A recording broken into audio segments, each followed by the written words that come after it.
If you'd like to make your NFL games a little more interesting, you've come to the right place. It's the Even Money Podcast with Ross Tucker and Steve Fezzik.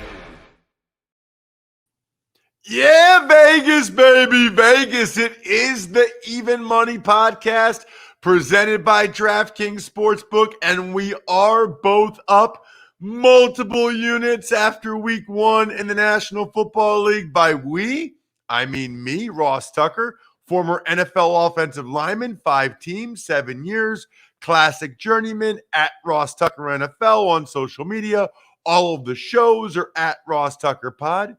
And he, Steve Fezzik, at Fezzik Sports on Twitter, and only at Fezzik Sports on Twitter, except absolutely no imposters. It could have been better, Steve, and we'll go over it. We are one of the few shows that actually shows you our work. We actually go over the next week how we did the week before, so you can keep tabs on exactly how we're doing. We get graded by grades. Sean Grady from Australia sends them bright and early on a Tuesday morning to keep everything legitimate. We want to make sure you recognize how we win and or lose. So it was a good week one, Steve. Could have been better. I'm frustrated by a couple things, but I guess you got to take the good with the bad. Certainly. And the number one takeaway, as we always do, is emphasizing the importance of getting the very best of the number. I can tell you this. You can give me the best bettor in the world. Tell me what he played over the course of a week and give me that information 10 minutes before kickoff. Not very valuable if all those numbers have moved significantly. You know, I've noticed, Steve, I used to look at the bets earlier in the day before we would come on the show. Even one of those I like has already changed, you know, to the point where we get right now. So, by the way, before we get into going over our bets from last week, I've never seen you so fired up on Twitter. I mean, at Fezzik Sports, you were going crazy. And as a reminder, if you guys ever take advantage of any of our sponsors, and I've got a couple of them today, AutoZone, Keeps, Pickswise. If you take advantage of any of those, send it to me, Ross at rosstucker.com. You can ask Steve any specific question you'd like. It's actually very, very cool. All right, let's get to, Steve, last night and why you were so fired up. Yeah, I've been preaching forever about the importance of owners to mandate to their coaches, look, you coach, and I'm going to give you a game management guy, and he's just going to tell you what to do, and you're going to do it. Because the coach is too busy with everything else he's doing. In the end game, last night, Monday Night Football, there were not one, not two, there were 3 egregious error calls in game management. Number one, Baltimore's up by 3. There's 37 seconds left. A sharp 8th grader at that point. He watched the Atlanta-New England Super Bowl. He knows what the optimal strategy is. On a kickoff, you mortar kick it short to the 2 to 10 yard line. This accomplishes 2 things. You're probably going to give the opposition worse field position. He's likely not going to make the 25, and it's going to run 5 seconds off the clock. Why don't teams do that all the time? Because your players are going to get killed, Ross, on special teams with the violent collisions. Save it for situations like that. Nope. Baltimore kicks it out of the end zone. That one decision cost Baltimore the game. But not to be outdone, Gruden and company make 2 horrendous decisions. They drive down the field. There's 7 seconds left, Ross. The good coach in this situation, barely in field goal range, runs an out pattern, tries to pick up 7 yards. The exceptional coach puts in the Hail Mary formation, pretends to do a Hail Mary, and completes the 7-yard out pattern. The bad coach trots out his field goal kicker and tries the long shot 55-yard field goal. They make it. They get away with it. But wait, there's more. Come overtime. Basic strategy, if you get inside the 10-yard line, on 3rd down, kick the field goal just in case there's a bad snap. Coaches have taken this to a new level of extreme donkey level in terms of decision-making. It's a 44-yard field goal on 2nd down. There's only 4 minutes left in the game.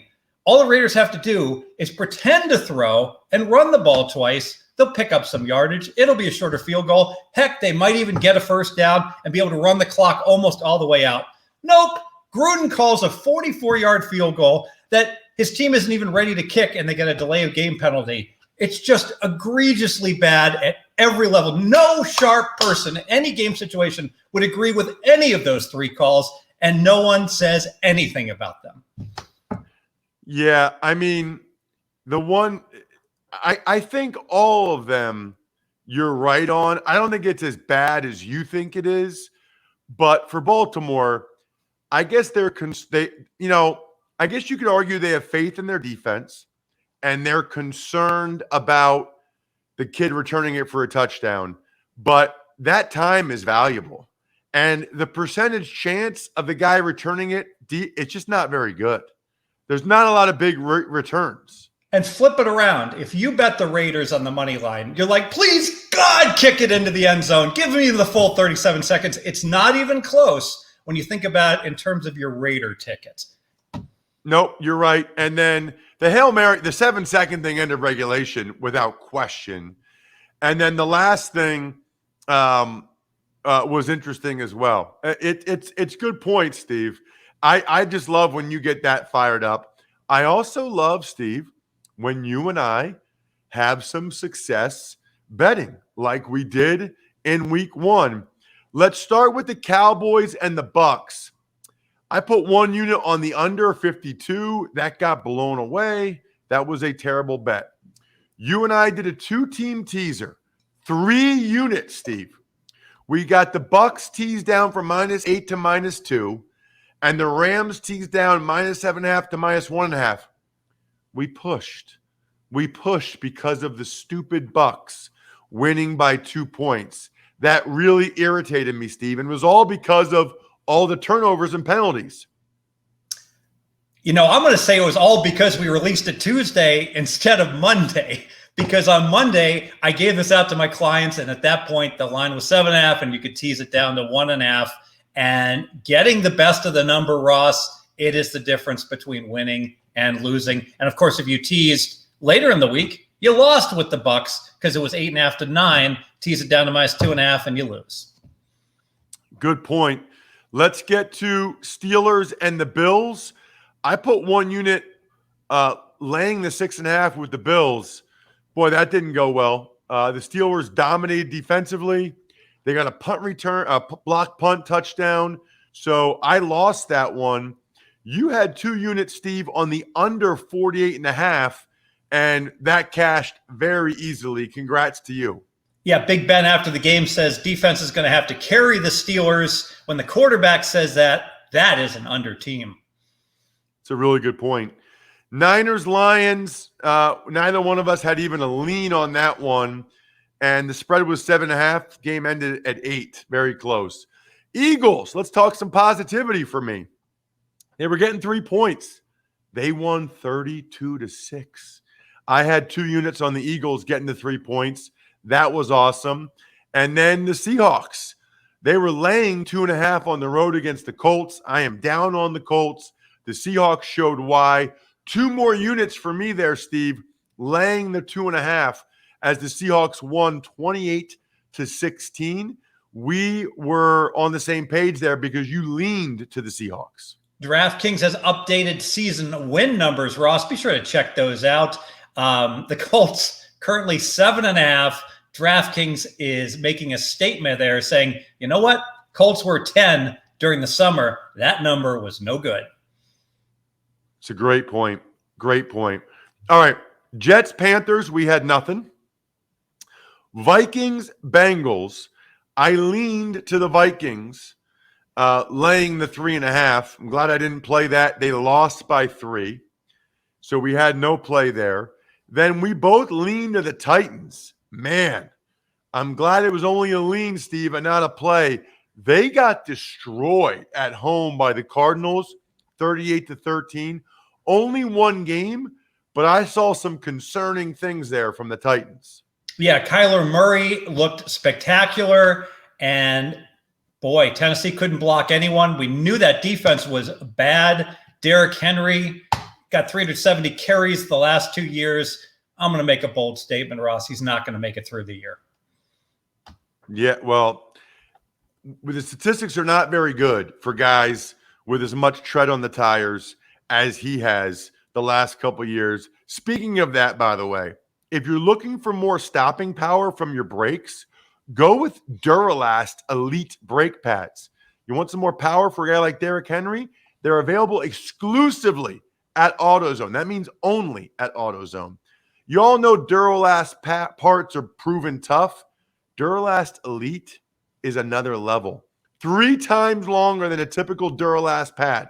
That's how long they last. Especially if you find yourself in a lot of stop-and-go traffic, if you live in a city, or you're typically driving with heavier loads in your car, you want that. You need that hex pattern that keeps them performing longer. All in all, it means you'll have safer, smoother, quieter stops. And since AutoZone has over 6,000 locations nationwide and more ways to shop online and in store, you'll have no problem picking up a set when you need them most. The future of stopping starts with Duralast Elite brake pads, only at AutoZone. Let's get to Chargers and Washington. It was one of our best bets. We had 2 best bets. We got a push on the teaser, and we lost on Washington.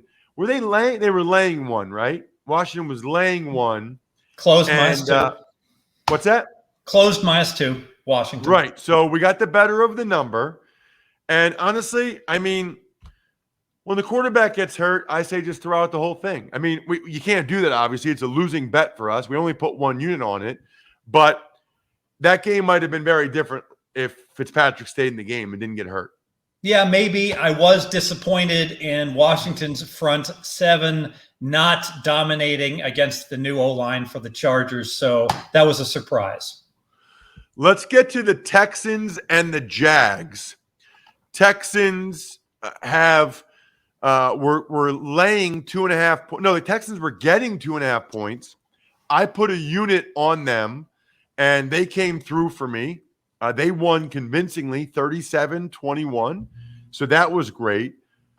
Steve, you and I both leaned to the Packers, laying 4. They lost 38-3. So the question here is, how much do we react or not overreact to a result like that? Thankfully, it was just a lean. We didn't put any money on it. But how do we handle that moving forward?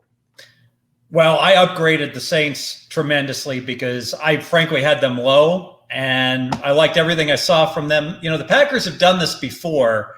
They've gotten run out in games in warm weather. So maybe you can make that as part of the excuse, but you have to wonder, Aaron Rodgers, all is not well, and some of his decisions almost look like, I hate my company. I'm just going to throw this printer out the window or throw this football 50 yards downfield that has no chance to be anything but intercepted. Browns, Chiefs, another one that came through for me. I put 1 unit on the Brownies, getting to 6.5. They really choked that game away and lost it, but they covered the spread, which is what matters for us. So that is good. You didn't have anything on that game. Patriots, Dolphins, you leaned Patriots. They lost by 1, 2 costly fumbles. Giants, Broncos, you leaned Giants. They look horrendous. Bears, Rams, we were in on the 2-team teaser. And Raiders, Ravens, I put 1 unit on the under 50.5, which looked awesome until the fourth quarter. I mean, what they scored like 24 points in the fourth quarter or something like that. It was, I mean, I didn't know if the Raiders were going to score all night the way the first half was going. Unbelievable. I got to ask you this. So, by the way, for the week, I am up 2 units. You are up 3 units because you also had the 49ers Washington 2-team teaser, where you tease Washington up to 7.5 and the Niners down to 1. So you got that 2-unit 2-team teaser there. So I'm up 2 units. You're up 3 units. We are 0-1-1 on our best bets.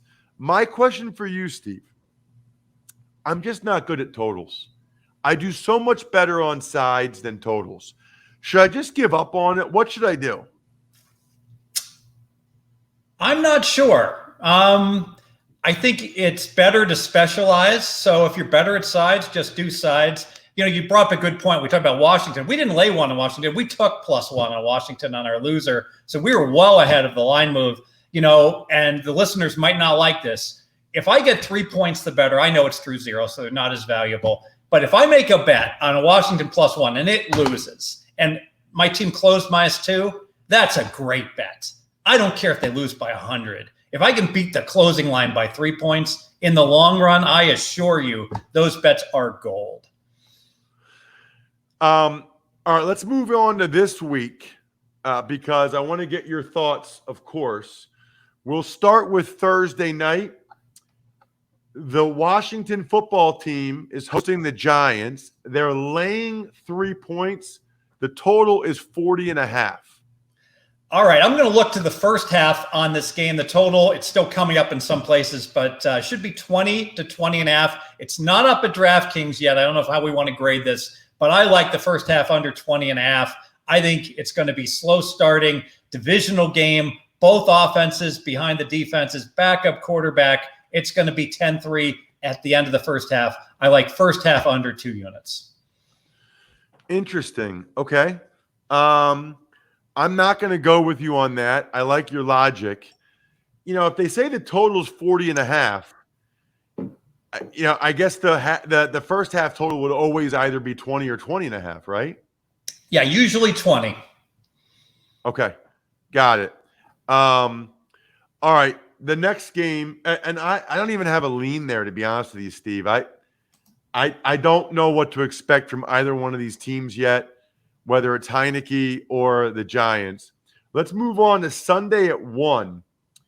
The Eagles are hosting the Niners, and the Niners are laying 3.5. The total is 50. Going to lean Niners. Hey, the Eagles lovers are bashing me on Twitter, and they should be. I was down on Hurts. He looked great. So kudos to them for a fine game. The defensive and offensive lines look great, as do the skill position players. But the Niners, this is what they're best at in the NFL, playing back-to-back games on the East Coast. 2019, stayed in Youngstown, Ohio, annihilated the Bengals. 2020, 2 games against the New York teams, stayed at the Greenbrier in West Virginia. There's some good football facilities there, Ross, because they crushed the Giants. They're staying at the Greenbrier again. If you believe in history repeats itself, you're going to like the 49ers with that team bonding week that they're all spending together. I'll lean Niners. Interesting. I didn't even know that. And guess what? I still don't care.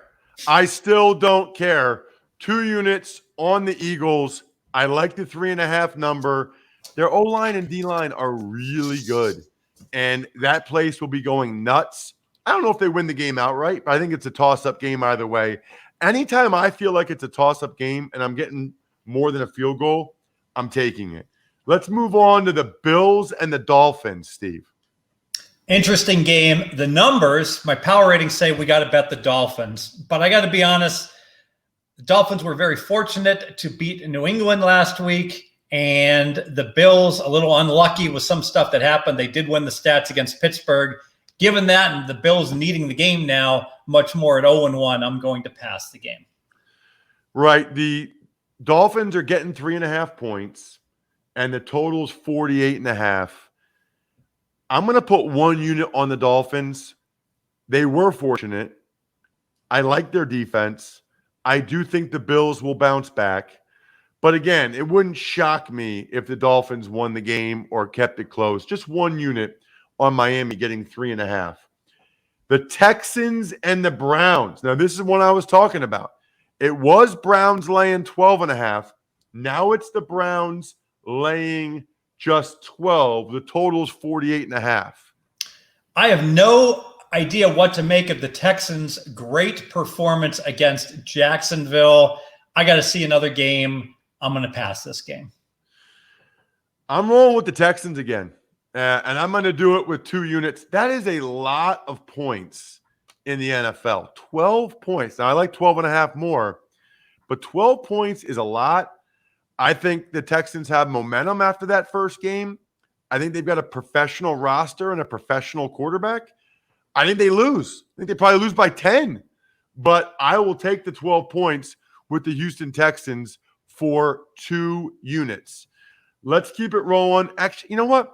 I'm going to keep the same theme of the Eagles, of the Texans, of my hair, because 2 out of 3 men will experience some form of hair loss by the time they are 35. More than 50 million men in the U.S. suffer from male pattern baldness. And there are only 2 FDA-approved medications that can prevent hair loss. Keeps offers both. I take both. I'm a Keeps customer, have been for a while. Look, I had a doctor tell me about the 2 FDA-approved medications before Keeps even existed. And I was already taking them. The topical that you rub on your bald spot and then the pill. Now, though, it's all virtual, doctor. It's all online. It's all amazing. No doctor's visits, no picking it up, sent right to your house. If you're ready to take action and prevent hair loss, go to keeps.com/evenmoney to receive your first month of treatment for free. That's KEEPS.com/evenmoney to get your first month free. Keeps.com/evenmoney. What about the Rams laying 3.5 at the Colts, Steve, with a total of 47.5? What's interesting about this game is the Colts obviously not nearly as good as we thought, but during the summer, the Colts were the favorite in this game. They were laying 2 on the look-ahead line. So, boom, now they're not just a dog, they're a dog of more than 3 points. So I'm going to certainly lean to the Colts. But you know what? I'm not doing it. I don't trust Carson Wentz. There's nothing fluky about that Seattle beatdown against the Colts. And frankly, the Rams, that offense, it looked spectacular. And you got to wonder if maybe the Rams shouldn't be right at the top of the list of Super Bowl contenders now that they have that really good defense and a legitimate top 10 quarterback in Stafford. Just a lean. By the way, I don't think I've mentioned this in a while. I would lean to the Colts. I like getting that 3.5. I like that number. That's a tempting number for me. I'll lean to the Colts with the Rams playing Sunday night and the Colts bouncing back. But I can't roll with Wentz and the Colts with what I saw. I should mention, by the way, patreon.com/RTmedia. Our guy Grades posts the bets that we make on this show, so you guys don't have to write them down while you're driving or while you're working out or whatever. So if you want to see the bets that are just made on this show, patreon.com/RTmedia. Let's get to the Raiders and the Steelers. It's in Pittsburgh. Steelers are laying 5. Total is 48, Steve. So this is an obvious bet. The power ratings will say the number's correct. I like the Steelers, 2 units. Steelers, a little bit of a phony win against Buffalo, but a solid performance. This is all about fading the Raiders, tear down the goalposts. All right, they didn't really tear them down, but they opened up the first game with crowds, overtime win, Monday Night Football. Half of the Raiders, Ross, were documented blowing a .016 or higher before they went to sleep last night, and some of them haven't even gone to sleep yet. They're still partying. The Raiders are an undisciplined, not trustworthy bunch of a team in a short week with an early start time. I can see them absolutely laying an egg. Remember when they went to Atlanta and lost by about 100 last year? That could happen this week at Pittsburgh. Steelers, 2 units. I'm going to join you on this one. It's just 1 unit because I don't have quite as much faith as you do, but I'll go 1 unit on the Steelers -5 for a best bet for a lot of the same reasoning you put out there. The best bet. Steve, just to clarify, so I hope people you were joking about the blood alcohol, correct? No, I think it's pretty accurate. They weren't driving, Ross. They were just partying. All right. Let's go to the Patriots and the Jets. It's at the Jets. The Jets are getting 5.5. The total is 42.5. Yeah, I don't trust the Jets against Belichick, and New England off of a win, a game they should have won. Bad fumble luck against Miami. So New England's going to win, and if they're going to win, they're probably the right side to cover. I'll lean New England. I would lean New England as well. Jets are kind of falling apart, man. I mean, they lose Becton. They lose LaMarcus Joyner. They had a bunch of injuries coming into the year. When you don't have a great roster to start and then guys are dropping like flies, It's not a good look. How about your Cincinnati Bengals, Steve? Getting 2.5 points in Chicago against the Bears, total of 45. Yeah, at 3, I could consider looking at the Bengals, but frankly, at 2.5, I would actually lean Bears. Bears are the 0-1 team, desperate, and the Bengals fat and happy at 1-0. So the spot favors Chicago. The power ratings pretty much make it close to about a 2.75. Lean Bears. I'm a Bears lean as well. I'm tempted to put a unit on there. I'm not going to do it. I'm a Bears lean. Broncos, Jags. Broncos laying 6 in Jacksonville. Total 45.5. So I'm supposed to bet Jacksonville here. On a look-ahead line, I bet the Broncos -2.5. And now the line's 6. So it's overreaction Tuesday that these lines have moved so dramatically. But I can't get over watching Urban Meyer on the sideline. And dude looks like he took the money and does not want to be there. And I wonder about the chemistry between the coaches and him, between him and the players. This could be just a disaster. But given that, I can't bet the underdog here. I pass. Is it terrible if I lay the 6 with Denver, do you think? It would have been better to lay the 2.5. I know, but that's not what we do for the show. For the show, we do what it is right now. Yes, it's terrible. It's terrible.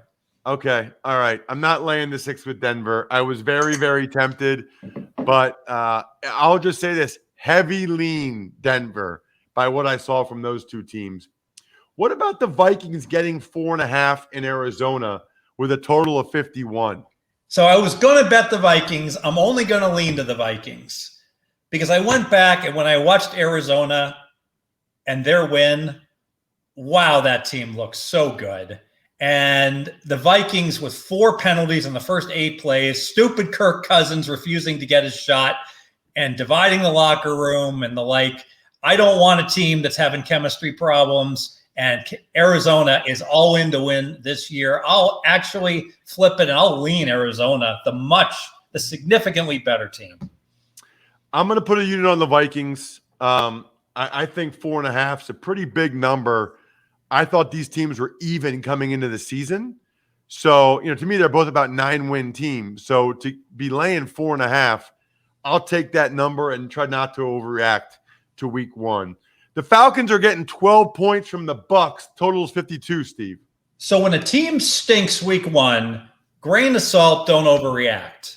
However, when a team stinks throughout the preseason, like Atlanta did, and no team played worse than Atlanta with a brand new head coach, and then they stink week 1, they probably just really stink. I get it. There was optimism. Atlanta had all these close losses last year. They went 4-12. They probably should have gone 7-9.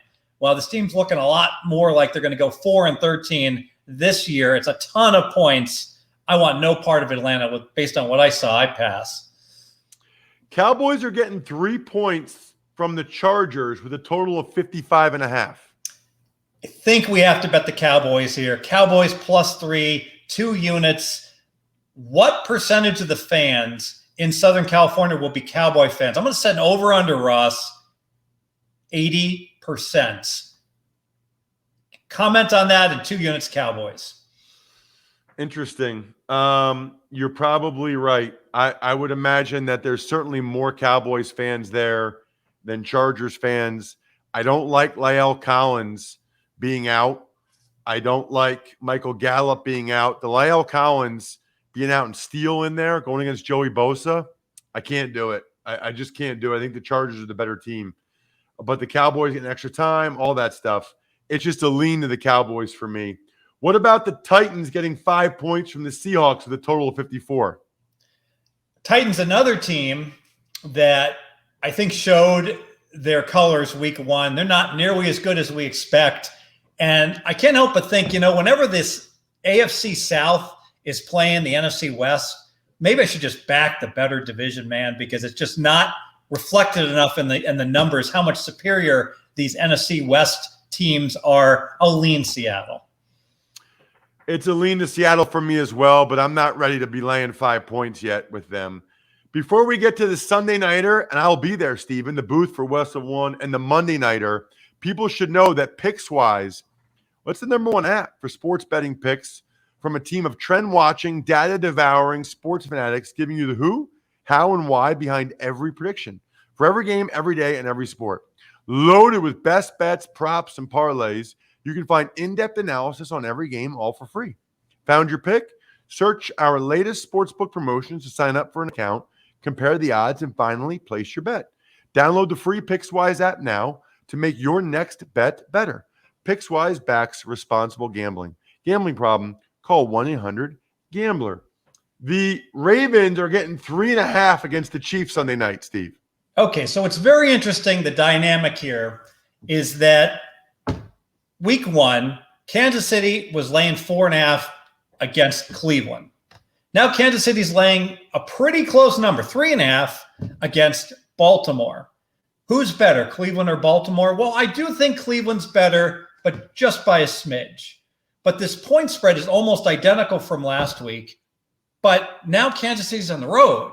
Kansas City was home last week. So if you wanted to bet against Kansas City, you should have done it last week when in the game against Cleveland. And if you wanted to bet on Kansas City, but now betting Kansas City, oh my goodness, the point spread tax is so high because Baltimore underachieved on Monday Night Football.